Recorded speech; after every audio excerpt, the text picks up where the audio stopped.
Ce programme vous est présenté en partenariat avec la Mutuelle Saint-Martin.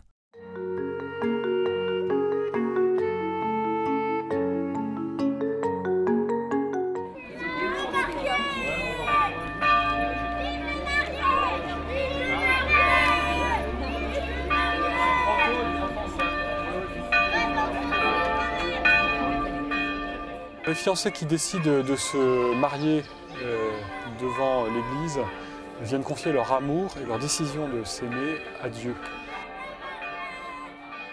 Et donc ils entrent dans une démarche qui en fait les dépasse et ils reçoivent ce sacrement de Dieu, de l'église. Et c'est dans cette attitude-là qu'on entre dans la liturgie, dans la célébration du mariage.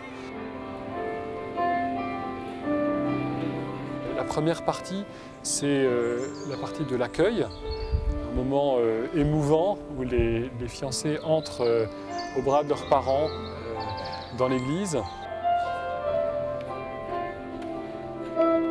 C'est toute l'église qui accompagne cette démarche et l'assemblée qui est présente, donc la famille et les amis souvent, manifeste cette présence de l'église. C'est pour ça que dans la préparation de la cérémonie, eh bien, il faut prendre en compte aussi cette assemblée dans le choix des chants pour que eh bien, tout le monde puisse chanter, tout le monde puisse participer.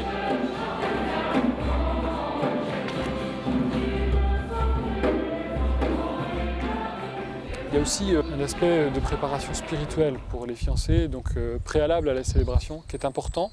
Je pense par exemple, si on peut trouver quelques heures, éventuellement même une journée, dans la semaine qui précède, pour se mettre un peu à l'écart, se retrouver à deux auprès du Seigneur, c'est un temps vraiment privilégié et important pour se mettre dans la bonne attitude et s'éloigner de toute l'excitation et le stress de la préparation matérielle.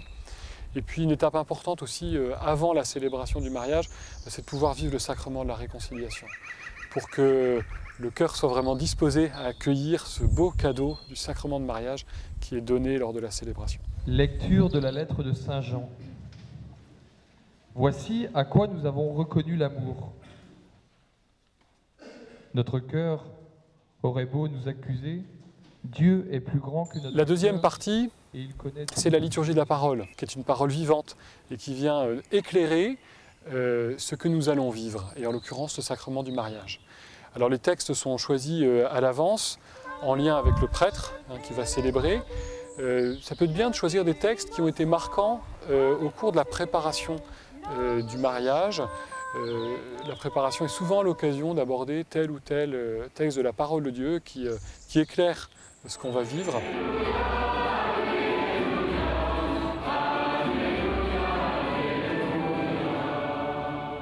Ressuscité de grand matin, le premier jour de la semaine, Jésus apparut d'abord à Marie-Madeleine. La troisième partie, c'est le sacrement du mariage à proprement parler.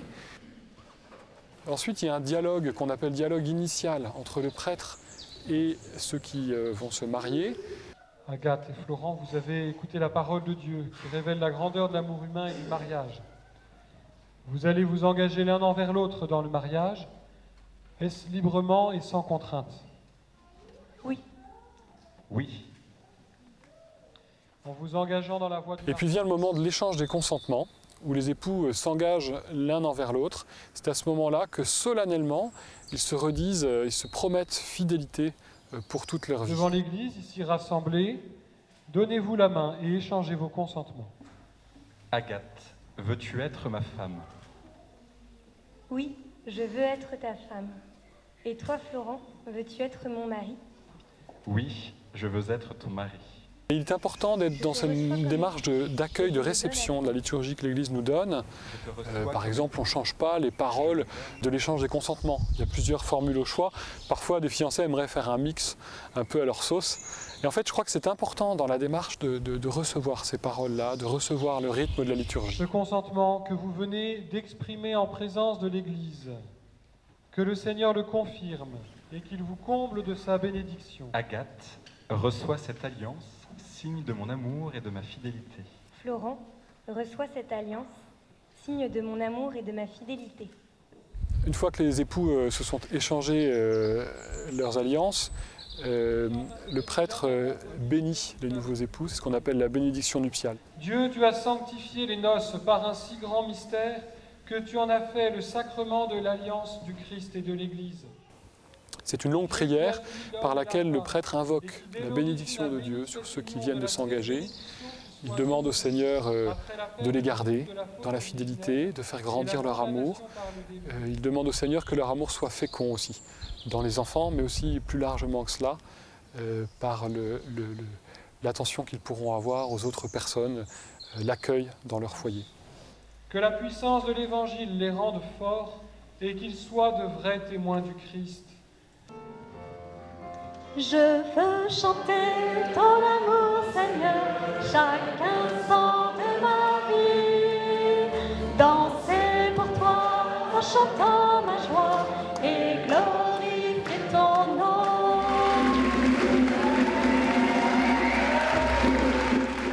Et puis vient le moment de la prière des époux. C'est la première prière que les époux adressent ensemble, jeunes mariés, à Dieu.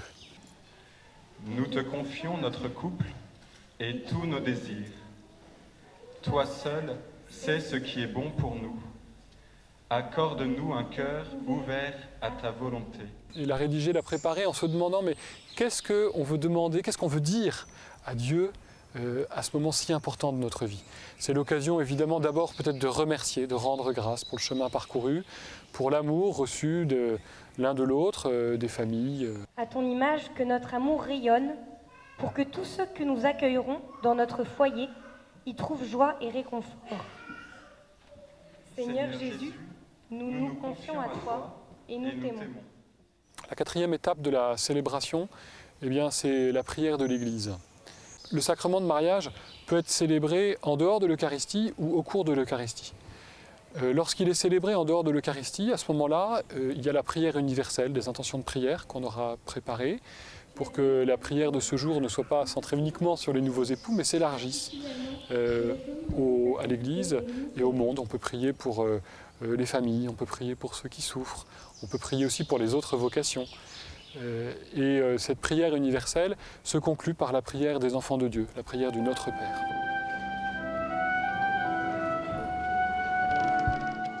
Maintenant, pour ceux qui ont l'habitude de pratiquer le dimanche, pour qui l'Eucharistie tient une place importante dans leur vie, c'est vrai qu'il y a une cohérence de pouvoir célébrer le mariage au cours de l'Eucharistie.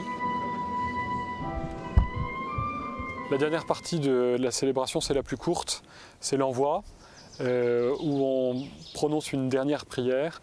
Le prêtre à nouveau donne sa bénédiction sur les nouveaux époux et sur toute l'assemblée, les envoie dans la paix du Christ. Puissiez-vous être bénis dans vos enfants, avoir auprès de vous des amis qui vous aident et vivre en paix avec tous. Amen. Et puis une fois que la célébration est terminée, on peut signer les registres et passer à la suite des festivités.